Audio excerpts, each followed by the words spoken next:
Who gets more pleasure out of sex, the man or the woman? Hi, my name is Martha. I'm a clinical sexologist with a doctorate in human sexuality. And I'm also a relationship coach. I'm from Eros Coaching. That's eroscoaching.com.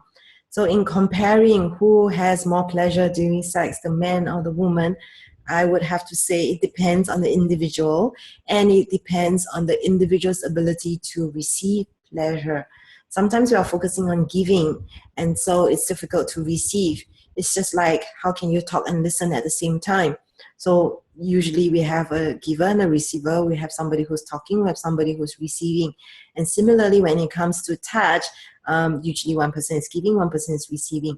What happens sometimes is one person is so involved in giving and making sure the other person is okay, and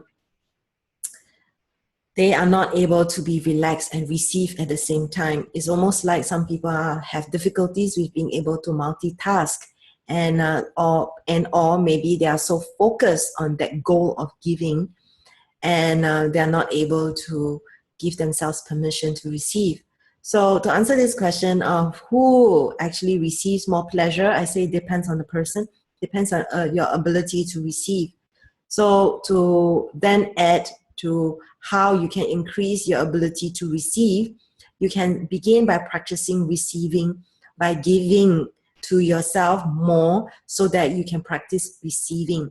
And one of the things you can do is, for instance, giving yourself pleasure through massage. You can massage yourself when you feel aches and pains, instead of looking for elsewhere for quick fixes.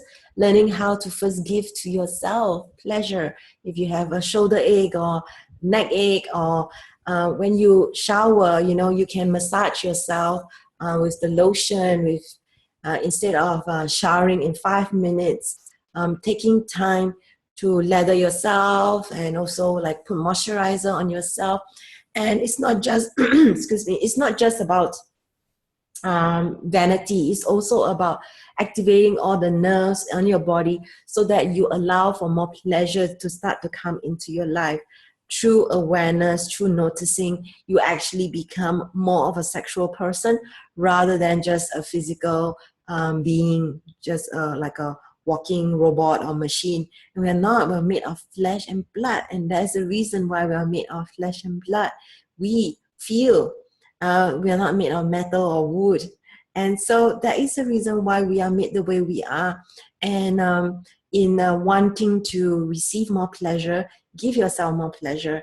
And some of the other ways you can give yourself pleasure besides through touch is, for instance, giving yourself little treats.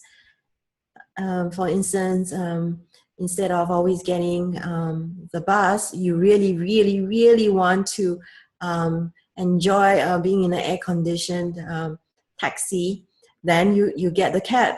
And this is probably not something you want to make into a habit, but this is the point I'm making, which is giving yourself things that you think you wouldn't give yourself otherwise, but you give it to yourself anyway.